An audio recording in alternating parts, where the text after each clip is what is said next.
I wanted to share something with you today. I get the privilege of making this live video with you as I'm driving to pickleball. Why is that important? Because I wasn't supposed to go pickleball this morning. But let me give you context. I have a friend come over this week for a whole week, him and his family, and I got a lot of work to do. And I wanted to get all the work out of the way so I could spend quality time with him uninterrupted, etc. Well, last night, I forgot to tell my pickleball buddies that I'm not going to be available this week, and we usually play Monday and Wednesday nights. And all of a sudden, last night, Sunday night, I get a text message that we're scheduled for today at 5 to 7. I'm like, oh, crap. I've got to tell them I can't play. But not to play means I have to find someone to replace me within next 12 hours, or he has to, and I'm not going to do that to my buddy. He works so hard coordinating all this and all that. So I did somehow guilt. I felt really guilty and shameful, and I asked my wife, said, hey, babe, I was supposed to pick him up at the airport, him and his family. I screwed up. I didn't communicate. Can you pick them up for me at the airport? And her response was like, I guess so. You know, like, damn it, she was disappointed too. So there's some shame and guilt to that, but that's another conversation. So I'm playing 5 to 7 tonight. So I canceled my 9 to 11 in the morning. And last night I canceled it since I'm playing at 5 to 7. I'm gonna get some work done, be prepared for my friend before he gets here, so I can be fully present. And then all last night I kept on hearing, no, you gotta play tomorrow 9 to 11. I go, no, I don't. I'm playing 5 to 7. And then this morning I woke up and said, no, you gotta play. I was like, what the Chris? I love pickleball, guys. First of all, I love it. You don't have to give me an excuse to go. I'll go anytime. But I did need to get some work done. My friend's gonna be here this week. I'm being responsible. And I said, well, crap. What if God's talking to me? What if God is inviting me something bigger than just playing pickleball? What if he wants me to be there and have a conversation with somebody, be an encouragement? I was like, wow, that's a different way to think at it. And I said, all right, I'll do that for God. I will go up there and, damn it, I'll make up the other 2 hours somewhere else or whatever. So I said, and you have to understand, I love pickleball. Shouldn't be hard for me. I'll play 4-6 hours straight. I've done 6 hours straight before, and my body paid for it, but I had so much fun. It's not a problem, but for some reason, I didn't want to go today. I chose not to go. I'm going to do it tonight. I justified it. I'm going to get some work done, be responsible, be there for my friend when he gets here. But God kept on nudging me. I said, okay, I'm going to go. Then after I put it in the calendar, on the app, registered, I had a thought. This weekend, there was a mass shooting in Iowa, I believe it was, or Idaho, Iowa. Anyways, it was a new in and out, nice area, town. This guy pulls out an AR, starts shooting up in and out, inside, out. Nobody understands what for anything. They end up killing him. This other guy comes out before the assault person was shot. This other guy comes out, starts shooting at the assailant who's shooting randomly at people, and made the guy flee. And people are calling him a hero because he could have saved a lot of lives. People ran from that and all that. The assailant ran from it. I was like, do you want me to be a hero at pickleball? I don't want to shoot anybody. I don't want people to shoot at me. I was like, oh shit, would I still go? And I was like, holy crap. First of all, I knew it was God. Why? Because my heart, my body, my mind, everything did not want to go today. I'm in that work mode, you know what I mean? Get shit done mode. And I didn't want to go. So I knew that was of God. And as much as I love pickleball, I know I have to say this because you have to be, if you know me, I'll go pickleball any day, anytime.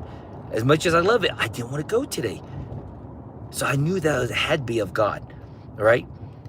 Then second, he leveled up next level. That thought came to my mind, what if I have to shoot at people, and what if someone's shooting at me? Do I really want that? Listen, I have a concealed carry permit. I've taken lessons. That's all last minute. That's all last minute. But defend, protect your family. My first mode is get the hell out of there, right? The gun I carry, concealed carry, is only for self-protection at last minute. I'm not going after anybody to be a hero. Now, I saw some people's thread. Some men run towards fire, others run away. I'm going to tell you right now, I'm running away. I got family to take care of and all that.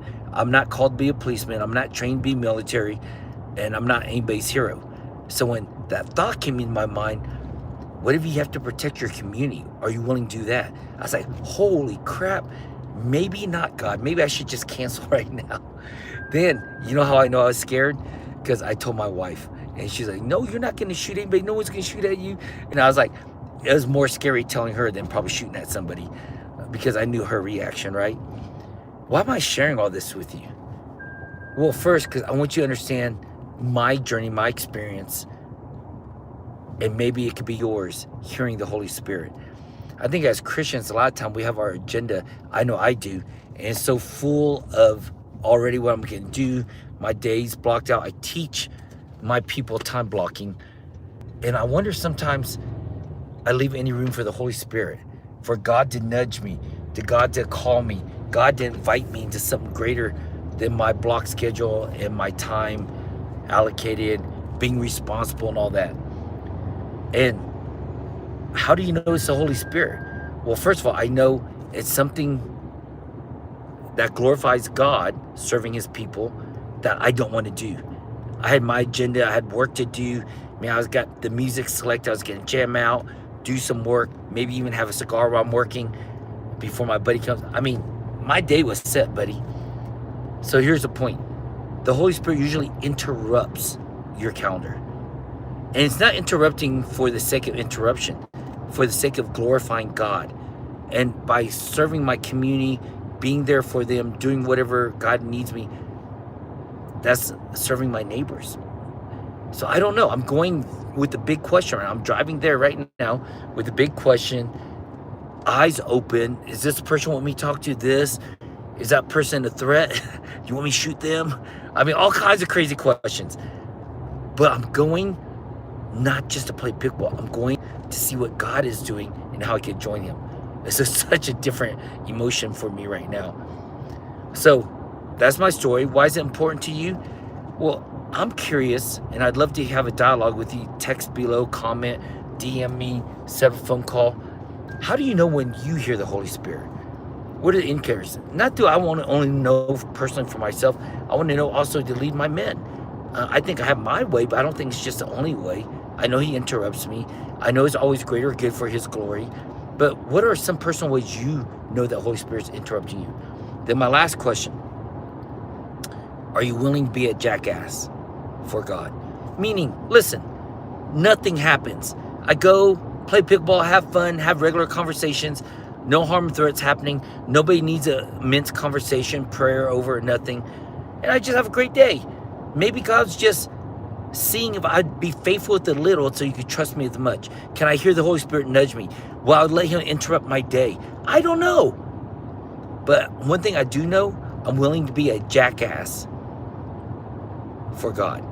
So in the Bible, you know, when the prophet was on a jackass, he was going and there's an angel of death swinging a sword in his way. And he keeps on beating the crap out of the jackass, telling him, come on, let's go, let's go. You know, and the jackass is resisting and fighting him. And then God reveals to the prophet that the jackass was protecting him from the angel of death.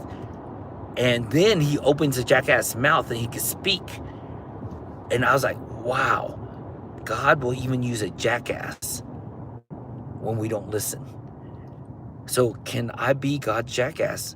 Am I willing to be anytime? Let people misunderstand me, beat me. I'm like, yeah, I'll be made a fool. I told my men's group so they could pray for me. Told my wife, telling you. And the funniest thing would happen is just average day. I was just used by God as a jackass.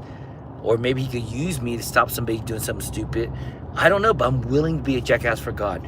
Because normally I'm a jackass for myself anyway, so why not be it for God? I make a lot of dumb mistakes, do a lot of dumb things, open my dumb mouth, insert foot in mouth, a lot of dumb things. But if I can be a jackass, I might as well be for God. So again, first, am I willing to listen to the Holy Spirit and let interrupt me? 2, am I willing just to be present? I mean, seeking him, every moment. And third, am I willing to be a jackass for him? So I really encourage you guys, if you hear a nudge, you feel a nudge in your body, hear something in your heart and your mind that's interrupting your day, and you're like, it just doesn't make sense, consider that might be the Holy Spirit leading you and inviting you to something greater than your scheduled planned day. All right, that's it, my brothers. Just wanted to share that with you. Talk with you soon.